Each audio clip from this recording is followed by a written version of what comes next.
Welcome, ladies and gentlemen. This is Sarah Smith here with the Sarah Speaks podcast, and I've got a special guest with me today, Mark Thompson, and we are just sitting here in Cornwall Park underneath the... what kind of trees are these again? Moreton Bay fig, that's what it is. They're amazing trees, and maybe I could get a little shot of it. Here's Mark Thompson. And we're surrounded by sheep. We're always surrounded by sheep, Sarah. And it's great to be able to speak to the sheep of New Zealand from time to time. Yes, apparently you're an expert in sheep language. I'm very fluent in lamb. I've spent a week on Urapuka Island in the Bay of Islands, following the separation of the lambs from their mums, and over that week of non-sleep, listening to the various bars of the lambs, I became very fluent in lamb speak, actually. So yeah, Excellent. I think I'm uniquely qualified to speak to the sheep of New Zealand. Wonderful. Well, there's a But lot. of course, not many sheep on your channel. They're all your people are well awake. Well, thank you so much for joining us today.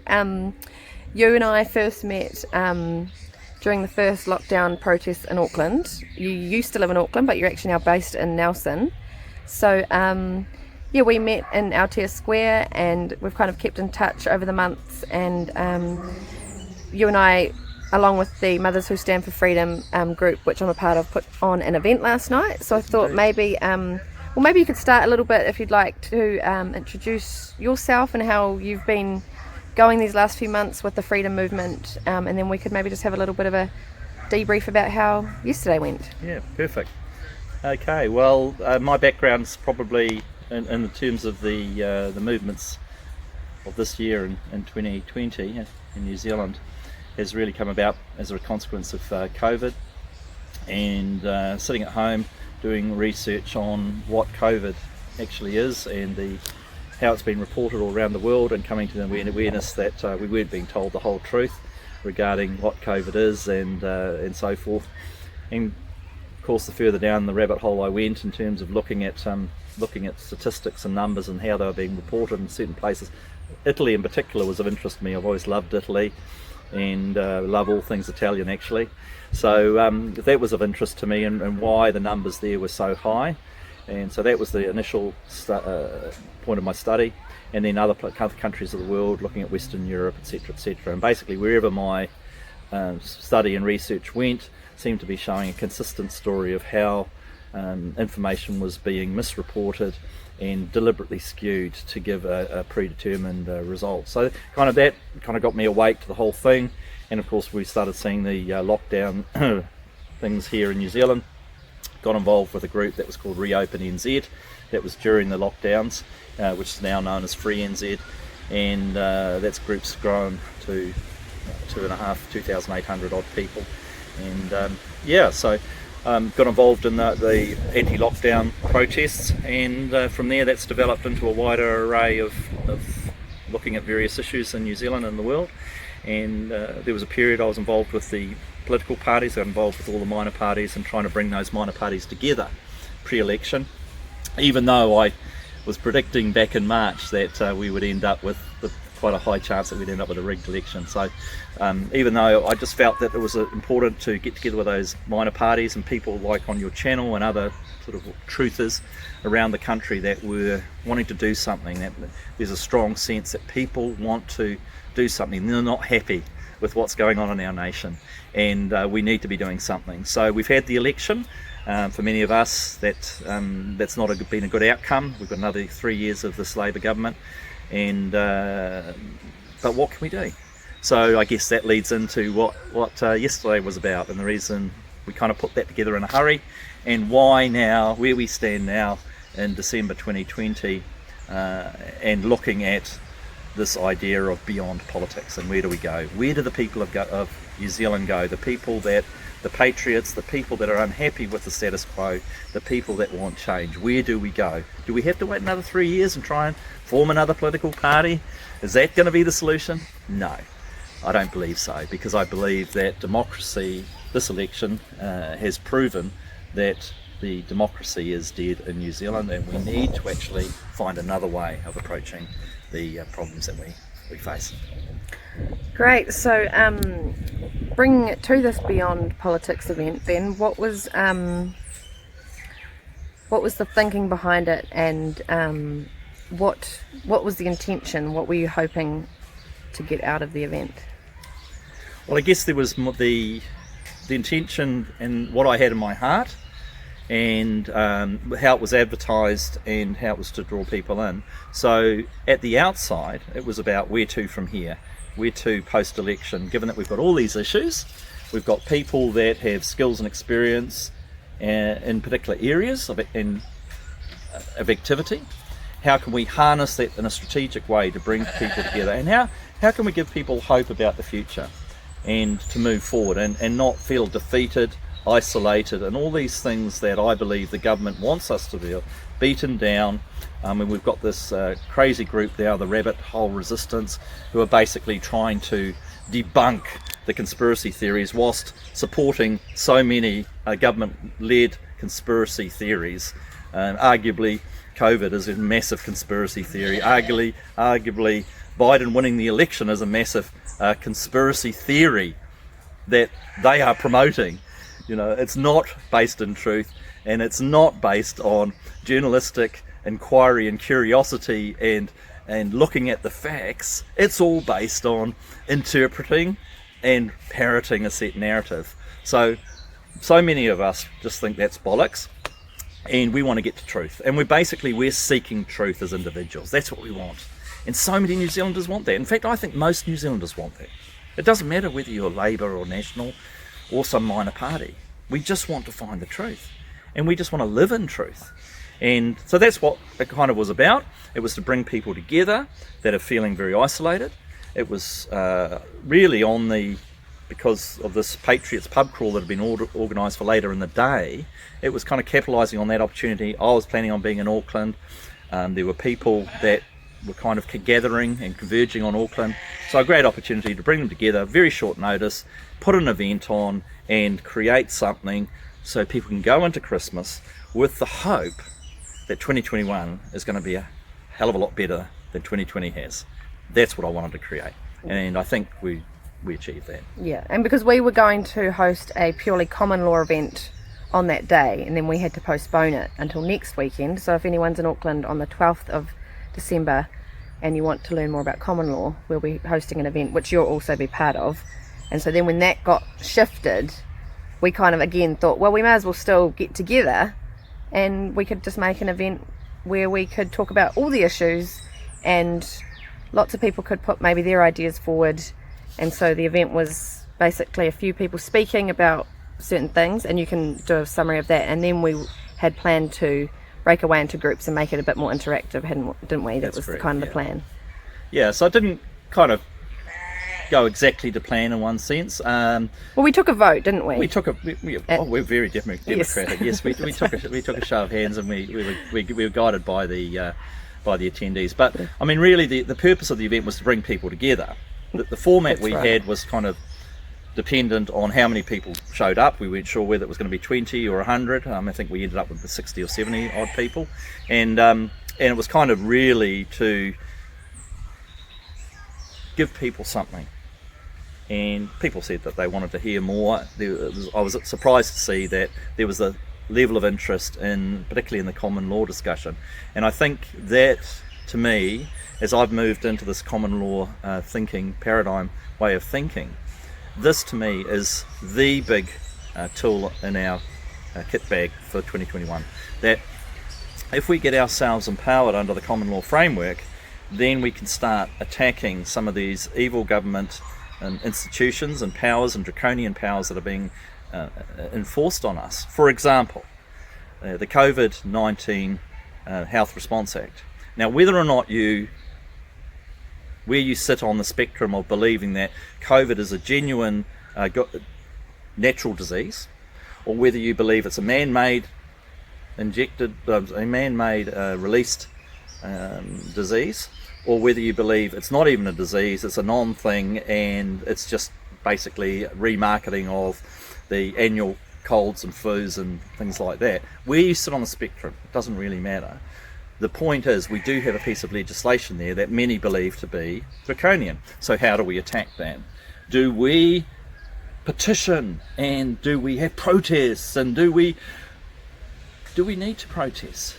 If we're living human beings, do we need to protest, or do we stand in our common law right and tell the government no? And do we just put the government in their place and put them back in their box? That tell them that they're not here to they're here to represent us. They're not here to dictate to us what we must do, that we must wear a mask, that we must take an injection. How dare they? How dare they? For the last 20 or 30 years, the Liberal women have been telling us, my body, my choice. And yet here all those same people are saying, you must take the vaccine. Madness. It's madness. So anyway, so who did you have speaking on common law? So we had a lady by the name of Shelley Richardson. She is the business partner of Suri Juris, who are going to be speaking the following Saturday. And so they are basically working together to, I guess, take Suri's extensive common law background knowledge. Shelley has her own from one of her brothers has been working in the common law area for 20 or 30 years, like Suri. So I guess she's got a background in that as well. Suri certainly has, and has assisted many people, I think in the hundreds now, to file their own affidavits and statement of claims, statements of position.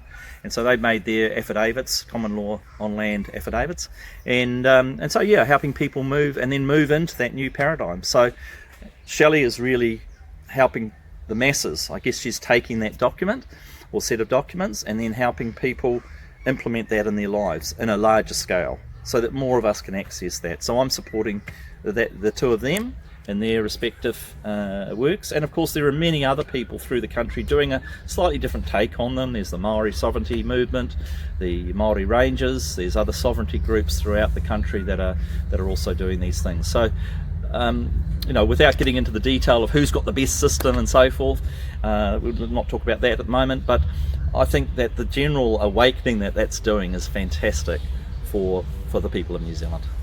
And then we also had a gentleman by the name of Calvin Alp, he's also doing very interesting work with common law and the Abel Tasman National Park. Would you like to do a little bit of a brief about that? Right, yes. Well, Calvin has an interesting guy, interesting background, and you can look him up. He's got a site called New Freeland, which is the establishment of effectively a nation state inside New Zealand. And probably most people hearing that for the first time will think he's a crazy guy, and arguably there's elements of him that is. But I guess what he's done is going back to common law principles of discovery and settlement and cultivation of the land.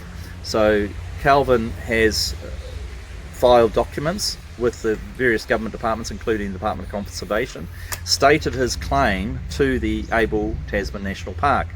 And this really is kind of like a beachhead principle. It's way bigger than the Abel Tasman National Park. In fact, it's bigger than the whole land issue, really. It's not really about the land. The land is sort of like, excuse the pun, a beachhead. And the Abel Tasman Park is a reasonably small park by national park standards. It's not been subject to any particular Maori land claim over the years, and has never been settled in the common law definition of that word. And so that was an easy one to go after, but it could lead to other parks and other Crown land.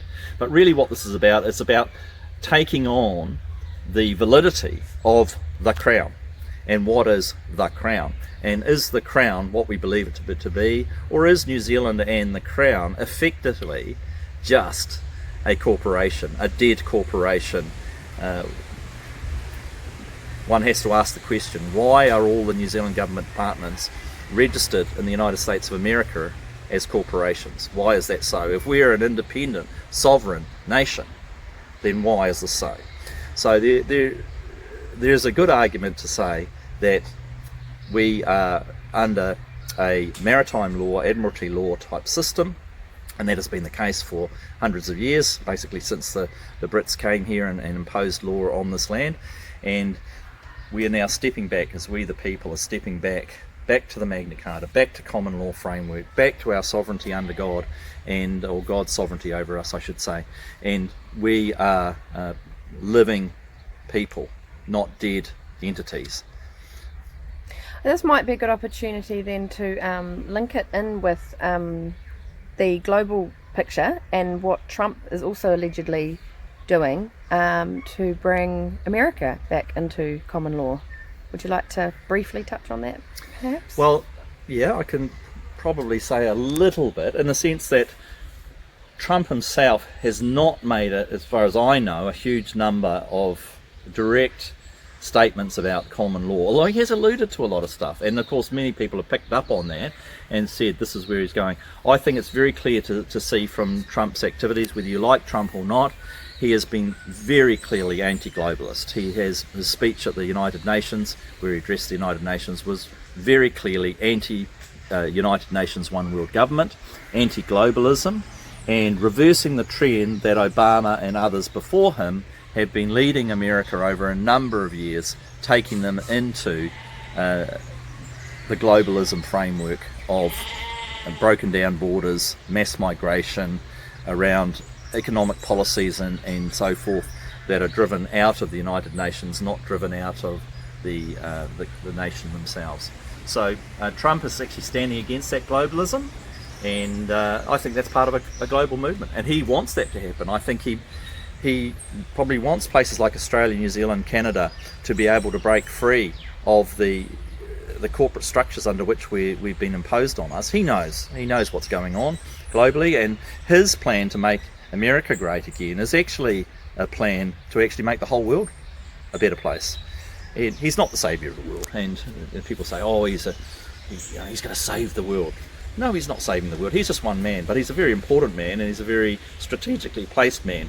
And behind him is a group of very, very intelligent people that are leading a global movement to actually take us back and take us out of this evil domain of being led to a one world government controlled by global elites.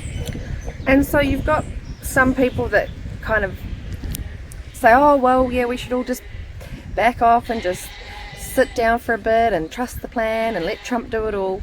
What do you say to people like that, especially in New Zealand, where we've got our own issues, obviously, as you alluded to, with our government, and how there's lots of people unhappy with it? And I suppose that does tie back to this event, that it's not actually about just sitting back and saying some prayers and trusting the plan. I mean, yes, trust the plan, but also trust your individual part to play within that plan, right? Correct. I'd put it this way. The modern car manufacturer produces a vehicle that has both seat belts and airbags. So we typically put our seat belts on, and we activate our airbags, or we want our airbags to be operating, and if they don't operate, a little red light comes on and you can't drive your vehicle. So it's belt and braces sort of stuff. So yes, I would like to think that Trump and the global alliance, and my indication, my looking at the American politics and world politics, would confirm that something major is happening in this world at the moment, and we are going through some major geopolitical shifts. Whether you like Trump or not, again, you'd have to say what he is doing is reversing a lot of what the Obama and other former administrations was doing, and the level of involvement in wars in the Middle East. And Trump is doing the opposite. He's pulling the troops out, Afghanistan, Iraq, and other places, bringing them back to America, where they're probably going to be needed over the next 6 months. And he's working on peace accords. I mean, major peace accords that have not been achieved by any administration for a long time. And so he's standing for the opposite of war. He's standing for peace. Now, people want to criticise him and tell him he's done this, and they made a commitment to Afghanistan, and now they're reneging on that commitment, and they're leaving people exposed and and we're hearing all the negative stories of the consequences of pulling people out. But my understanding is that's all misinformation and disinformation, that really the plan is to pull people out on a controlled basis, and then hand control of these nations back to these nations. Again, the same principle, that what we really want is for each nation to be their own sovereign nation. And I actually believe, whilst I don't like the whole Islamic State construct and terrorism, I actually believe that Muslims ought to be able to have their Islamic State. Now, I don't want to be part of their Islamic State. If they wish to have their Islamic State, let them have their Islamic State, and let people that don't want to be part of it, don't go and visit them. Simple. What's the problem? Now, we may not like some of the atrocities, we may not like the way that they treat their women and children. It may be an atrocity to us in our culture. But surely it's their right to be able to do that. Now, we may say, okay, I'm sorry, because of the atrocities in your nation, we will not trade with you, and we may put embargoes on them. That's fine. That's my right as a sovereign state, not to deal with you as your sovereign state. Just as like me as a living person may can choose to engage with another living person or not. I should not be forced to. And I should certainly not have the United Nations telling me with whom I should trade or not trade, and with whom I should be able to engage. So Trump standing against that, back to nationalism. And in terms of this whole Q things and QAnons and all of that, I mean, look, there's just so much. I don't even want to get into that. There's so much around that, and there's so much misinformation. I think we just have to stick to the facts, stick to what we can see. I think Trump is doing an awesome job around the world, and I think he's doing a great job for America. And up until the whole COVID thing, we were seeing that country taking off. We're seeing their markets improving, the manufacturing reinvigorated. We're seeing unemployment, particularly amongst blacks and Latinos and these other minorities, on the fall. And he was making America great again, which is what his election promise was. And up until COVID, that was all going great. Okay, COVID's been a big hiccup, but hey, he's coming back and they're fighting back. So that's great. So this might be an interesting point as well to bring in the idea of the fake media, because obviously a lot of the good work that you've just been talking about isn't being accurately and honestly reported by the media. But bringing it back to our event yesterday, maybe we could touch on what happened the day before with the spin-off.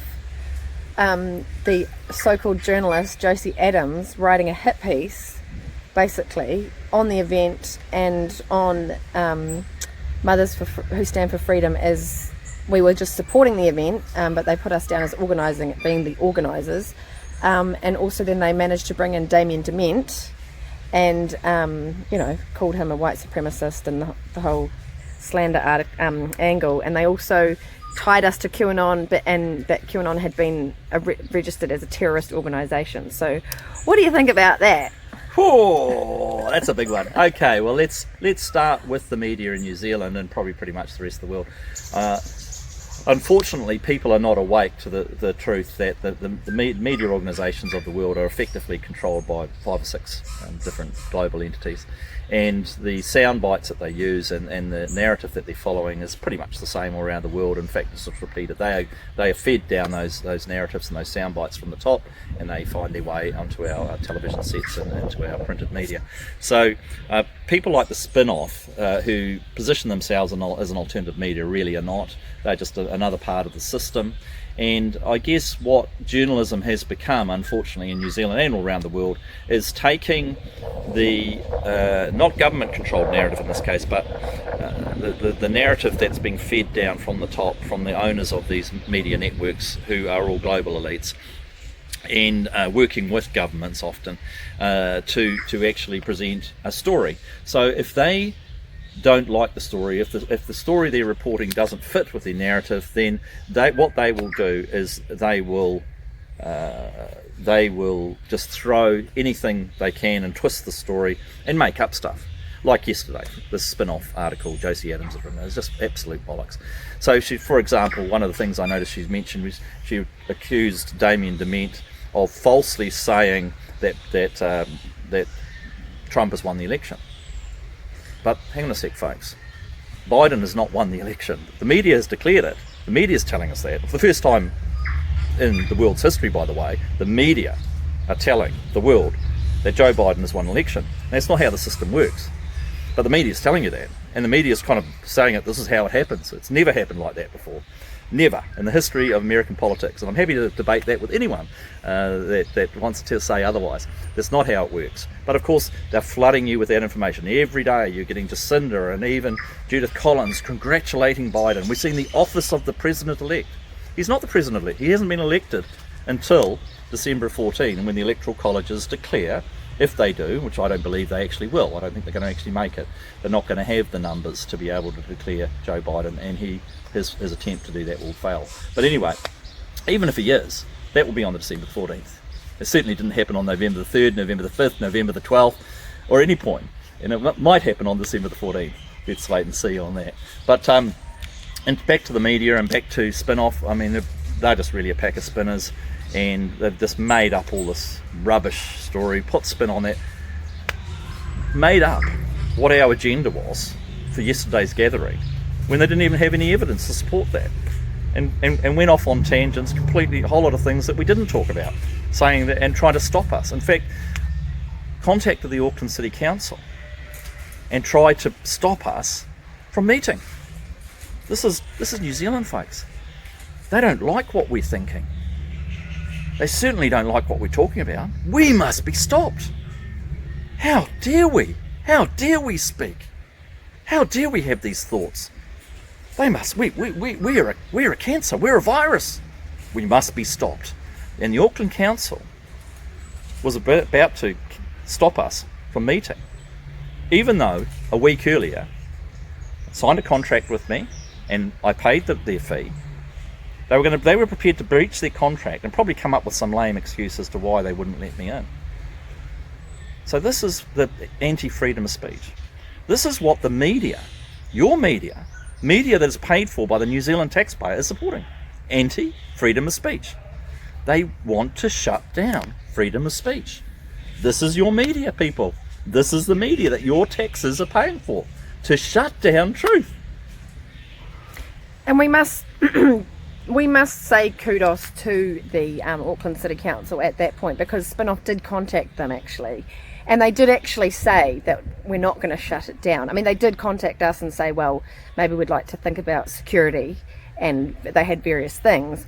But I thought at this point it is good that the Auckland City Council didn't take that final step and shut us down. They did tell us there had been formal complaints made, but I wonder how long they will allow these events to go ahead, because then we had David Farrier turn up yesterday at the event. That's right. And I spoke with him, and he claimed to know nothing about the event except having only read our flyer. But if you go and look at David's blog, is it Webworm, I think, and you will see his disparaging articles written about these topics and completely calling them out as conspiracy theories. So we knew what he was going to do. He was going to completely smear the event. But he was trying to tell me, no, he genuinely just wanted to learn. And I'm like, okay, yeah, all right. I didn't just come down in the last shower, David. Like, I know what you're like. And then later in the day, he put a tweet out, saying that he got this massive lecture and he wasn't allowed into the event. But what I thought was the most interesting was that Paula Penfold was then calling out the Auckland City Council, saying, how could you even let this event go ahead?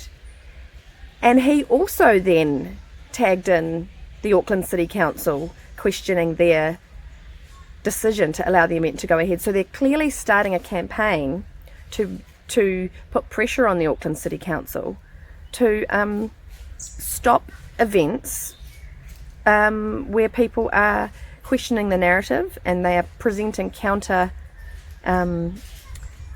information, truth, that the way we see it, and as you say, shutting down free speech. So I don't think it will be too long, and then as with that group that you mentioned, the Rabbit Hole Resistance, I don't think it'll be too long before there's a direct overt campaign against the council to stop truthers talking and hiring their spaces. Well, that's right. Well, there's already been good precedents for that, of course, with the Lauren Southern and Stefan Molyneux event that they were running. I think was at the Powerhouse. But prior to that, it was going to be with an Auckland City Council venue, wasn't it? Was it the Bruce Mason Centre? Bruce Mason Centre in Takapuna, yes, that's right. Yeah, so the council in that situation did do that. And of course they come up with some lame excuse, some security reason or some whatever. But really, is it the council's place to be taking that consideration. That's just the venue. If I'm organising an event, then I should be responsible for the security. And if there are security issues, as we had yesterday, or we had security concerns raised, so we had to go to the cost of engaging security people there at the event for the remote possibility that somebody on very short notice is going to protest us or cause some problems. Now, of course, that did not happen. There weren't any problems. But, that was an additional cost to us. In fact, that quadrupled our costs for the day. Yeah. So, look, that's one way of getting us, making it more harder for us. But I guess the point you're raising is very germane, that we are now moving into a situation where the media, this is media driven, bear in mind, this is not some protest group like the Rabbit Hole group. I mean, look, my freedom of speech says let those rabbit hole resistance people have their say. Hey, I'd love to debate with them. Love to. I think they should have freedom of speech. However, they don't want to have freedom of speech. They want to shut us down. It's the cancel culture. It's a cancel culture, and councils are getting on board with that. And a council would never shut down, for example, an event that was held that you recorded, or not recorded, but you attended and reported. The discussion or forum where Helen Clark and Teresa Gatting spoke on a number of things which I found quite offensive, and some of the things that they were saying, and their Tauranga thing that you've reported. Now, a council would never shut them down, and so they're very selective in what they choose to shut down.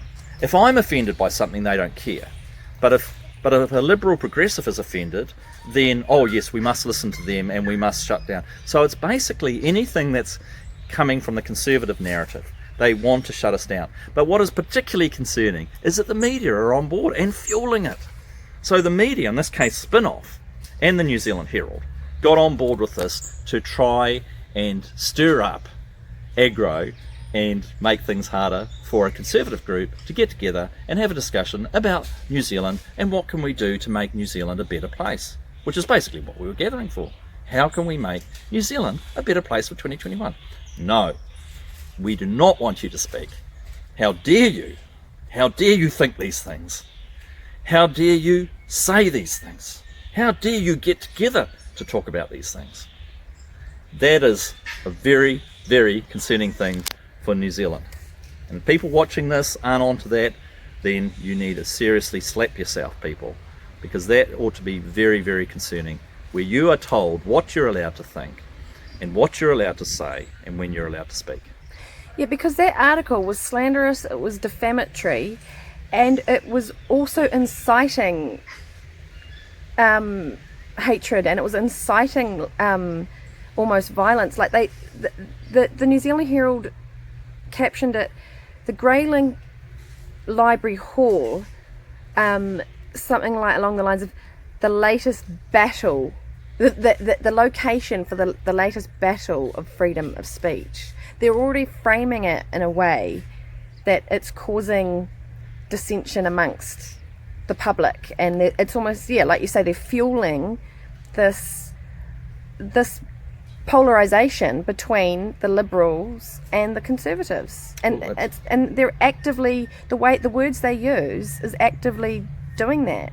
Well, of course they want us divided, because a divided nation is easier to control, and they want to pit people against people. The last thing they want is for people of New Zealand to wake up, and the 99%ers to wake up and realise that we are being controlled by less than 1% of the New Zealand. It's 50,000 people, folks. There's 10,000 people in the police, and not all of them are anti-us.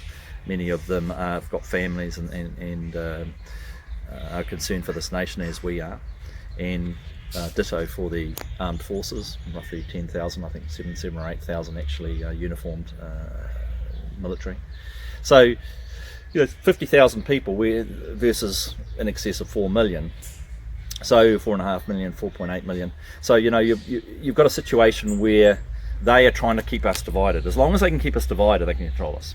If we get together and we start realising what they are doing to control us and to corral us and so forth, then they've got a problem on their hands. And then we take that to the next level globally.